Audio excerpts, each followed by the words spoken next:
what's going on, guys? Master Shields here, Champions Martial Arts Center. This is Talk Tuesday, episode number 3.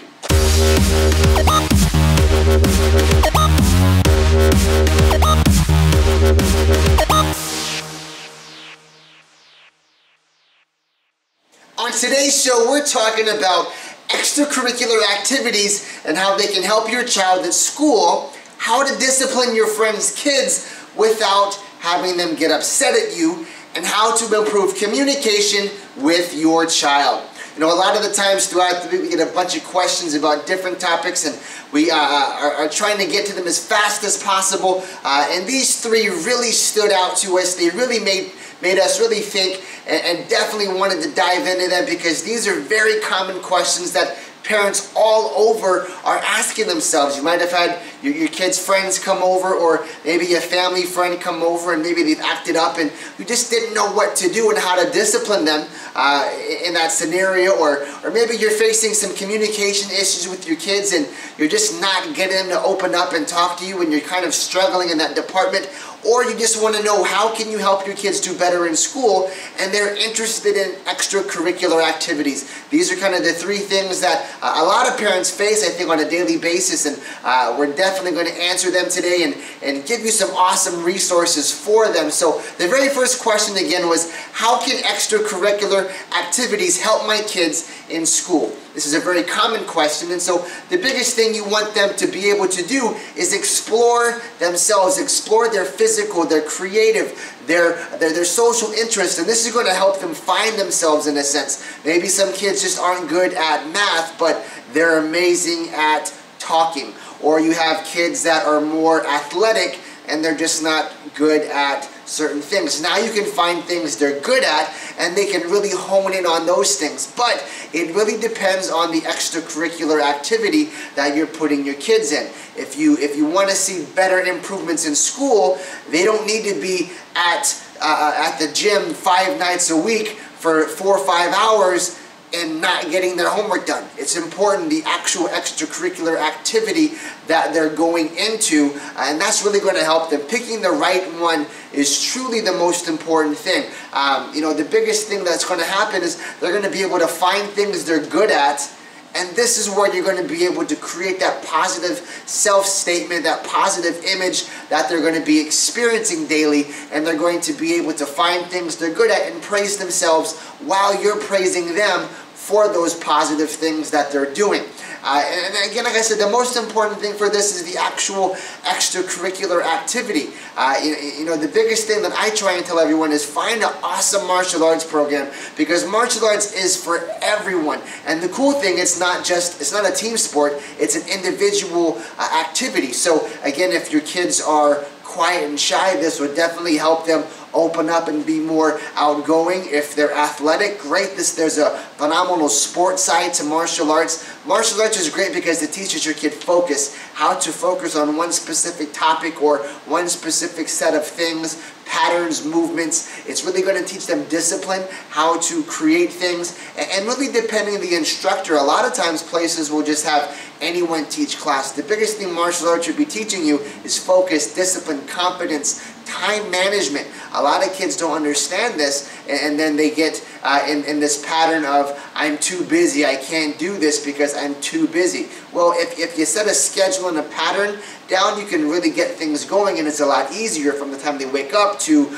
their schoolwork to when they get home. What is the routine? Kids are creatures of habit. They're creatures of routine. So if you get them going in a certain thing, from they wake up at this time, they go to school at this time, they get home. What is the routine from getting home to going to bed? Are they having a snack, then doing homework, and then TV time, and then playtime, then dinner? What are they doing? So the biggest ways to really help them in that regard is to set up a schedule and a routine. So find a great extracurricular activity that's not only going to help them physically, but it's also going to challenge them mentally and really help push them in the right direction, because once you have a solid extracurricular activity that's teaching them focus and discipline and self-awareness and confidence, now they can take those particular life skills that they've learned and apply them to their schoolwork. They can focus on specific tasks at hand. If they're in a martial arts class, they can focus on their kicks, their punches, their blocks. And those things are beneficial in a self-defense standpoint, but now taking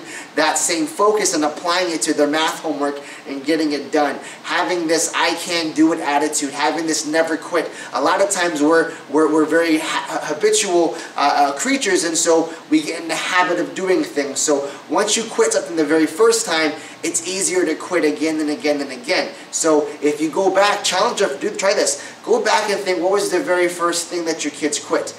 And then what was the next thing that they quit? And then the next thing.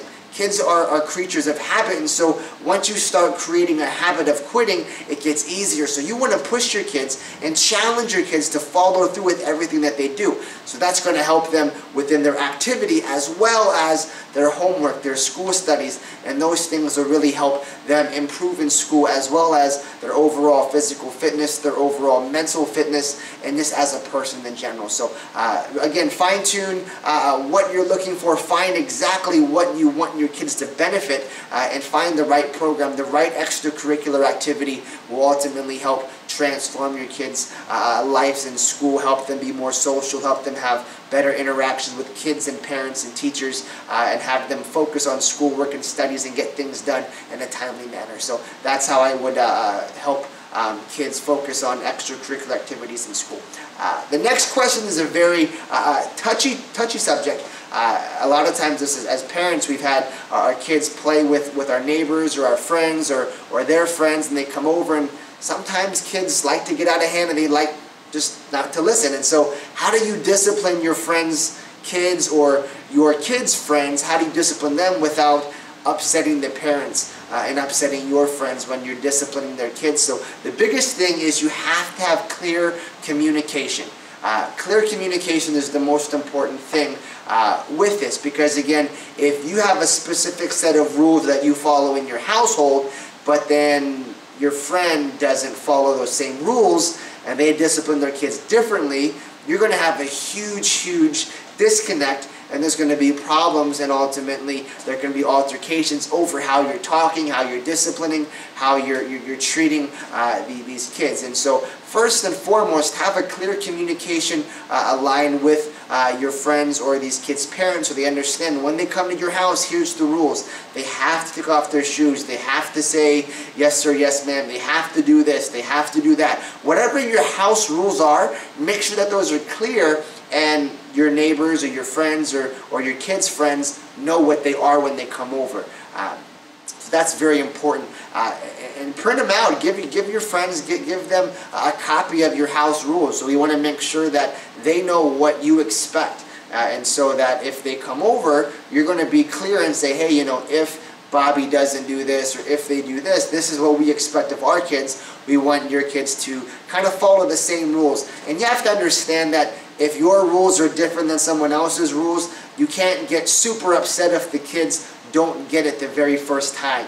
If it takes them some time to understand and catch on, it's going to happen that way. So make sure that we have a clear communication path, and you give them the rules that you want all the kids to follow. And the most important thing is think like a daycare. For example, if you spank your kids, if that's how you discipline, you're obviously not going to spank your friends' kids, because if they don't do that and then they come home and say, hey, you know, Jennifer's mom just spanked me today, now you have a lot of problems. So try and follow disciplinary actions along with how daycares would do things.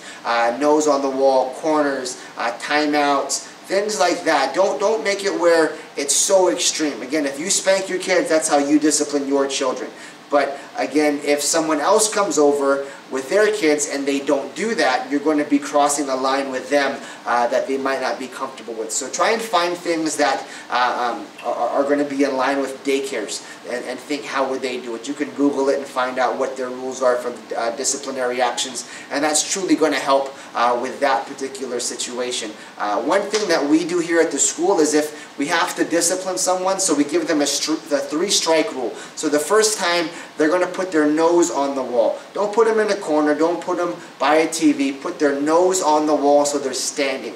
And only put them there for the appropriate time. So if they're 5 years old, they're on the wall for 5 minutes. Don't make a 5-year-old put their nose on the wall for 30 minutes. That's insane. So go as strike 1, nose on the wall, go as long as their age. Strike 2, we have them put their hands up. So this is a little bit different. Now they're going to focus on some sort of hand-eye coordination. So they're learning, but they're still being disciplined. So they're not going in there and say, hey, I want you to do 5,000 push-ups, or we're going to spank you because you didn't listen. You have to find things that are going to be in line with things that are okay as a society. Not everybody spanks. Some people do spank their kids, some people don't.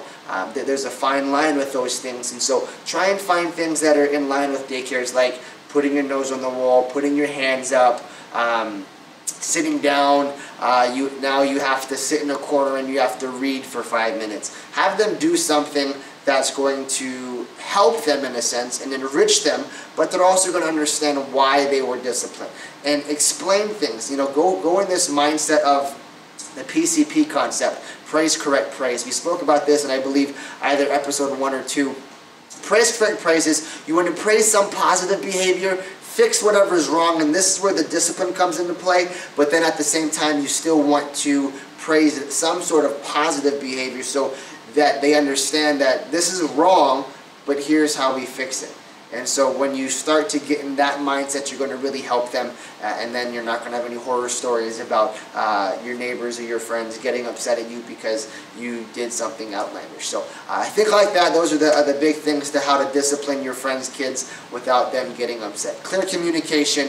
Make sure that they understand what your rules are. Have a clear set list of rules and kind of follow along how daycares would discipline and go that way. The last one is, how can I improve communication with my child? This is probably one of the biggest questions that we get asked on a daily basis. How do I get my kid to talk to me? How do I communicate? How do I effectively communicate? That's a huge thing. You know, a lot of times as parents, we forget to think like a kid.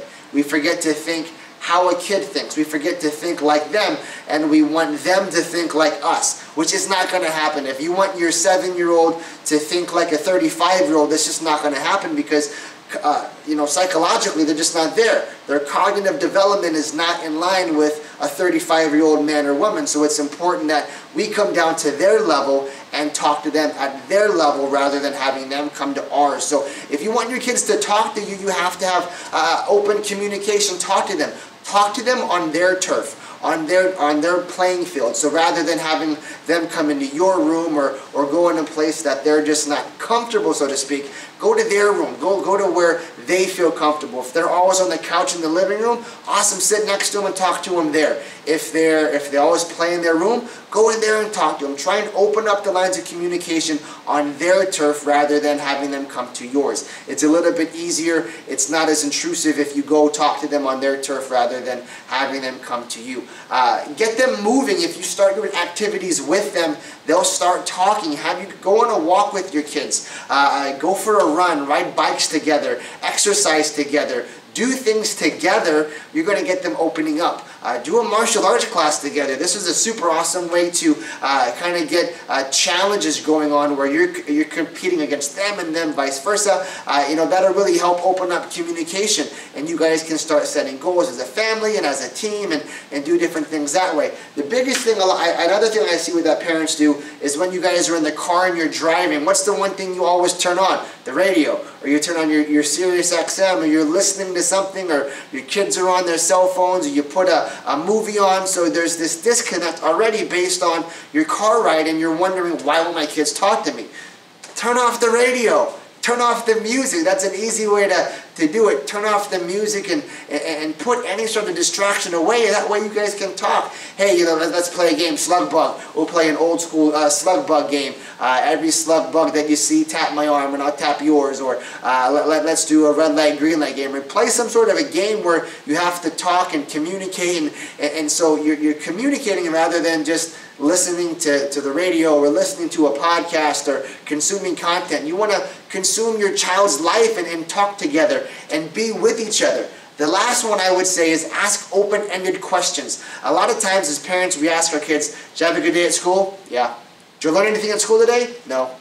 And you're getting yes and no answers. By asking open-ended questions, you're now able to get a longer, detailed answer. Think about maybe you still are. Think about if you're dating or if you're looking for a partner and you meet someone for the first time and you walk up to them and you say, hey, can I have your phone number? No. Okay, and you walk away. That was a yes or no question, but how you ask the question is the most important thing. Asking open-ended questions will ultimately give you open-ended answers. If I ask you, hey, what are the 3 things that happened at school today? You can't just tell me yes or no. You have to think of what are those 3 things that happened. I went to class, I had an apple, and then Bobby pushed me. Well, now Bobby pushed you, what happened with that? And then I'm having dialogue with my kids based on the open-ended questions. So here's some questions. Try some of these that you guys can use today when you're talking to your kids. Ask them, hey, how did someone help you today? How did someone help you? So this can relate to a teacher, a classmate, a teacher's assistant, someone. So now they're having to think about their day and find who helped me. Did anybody help me? They might say, hey, no one helped me today. Oh, why is that? And now you can ask your A question, your B, your C, your D. Oh, you're going in depth on these questions and adding more content to that question rather than asking them a yes or no question. Try this one. This is a funny one. A lot of elementary kids love this one. Ask them this. If an alien spaceship came to your classroom tomorrow, who would they take and why? Now your kids are going to start to open up, and this is more of a funny question. You're not asking them a serious question, you're asking them something with humor. And so they're thinking, well, they're going to take Bobby, and Bobby did this because Bobby is always goofing off, so they're taking Bobby out of the class, and well, why would they take Bobby? Why are they doing this? Why are the aliens taking him? Now you have more questions to ask, and you're having greater conversations. And the last question that you would ask them, again, I've got about 25 of these questions. If you're interested, email me at mastershields@championsmac.com, and I'd love to share them with you. The last question that you can ask your kids is, if you were the teacher tomorrow, what would you do and why? Always ask why at the very end of it. Don't just ask, what would you do? Teach. Well, why would you teach? So if you ask a 2-part question, now you're going to get a 2-part answer. Don't ask simple questions, ask open-ended questions. That's how you ultimately open up the communication lines with your kids. Be available. A lot of times, parents aren't available. They go to work, they come home, they eat dinner, they sit in front of the TV, their kids go to bed, they go to sleep, repeat. You never had any sort of communication, any sort of interaction with your kids.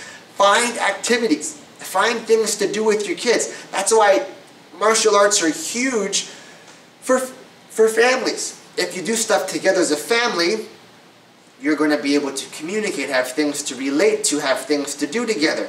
Exercise together, play a sport together, go do something together. Don't watch movies together, because what do you do for the 2 hours? Nothing. You just watch. You don't talk. Find things you're going to talk and that's going to cause you to interact rather than cause you to be quiet and sit there. Think if you guys are all watching TV together, what do you guys do? You're quiet for 30 minutes to an hour just watching. You're not talking. Be available to your kids. Play with your kids. Play video games with your kids. Read books together. Read to them. Have them read to you. Do their homework. Go outside. It's getting sunny. It's getting nicer. It's getting darker later. So there's a lot more things you can do. Find activities to do together. That way you can start communicating and asking those open-ended questions rather than getting your typical yes or no's, and that's it. So that's how you can open the lines of communication and communicate better with your kids. So again, how Talk Tuesdays are going to work. If you have questions, first I hope these answers helped you guys as parents, and I hope they answered those questions that you guys submitted. If you have questions throughout the week, post them here underneath on the comments. You can Facebook them from a private message. You can comment on Facebook. You can send me a tweet on Twitter. You can Snapchat me your question. Email me, mastershields@championsmac.com. Ask me in person if you're here at our school. However you can get communication and get questions across, feel free to do so. I am absolutely honored to answer your questions, and it's a blast. I love doing the show with you guys and interacting and talking and helping you guys with all of these questions. So again, get those questions in. Next Tuesday will be a fun week, will be a fun topic. I think we already have one question already submitted for next week. So get your questions in and we'll have a lot of fun. So until next Tuesday, guys, keep asking questions. I'll keep answering them.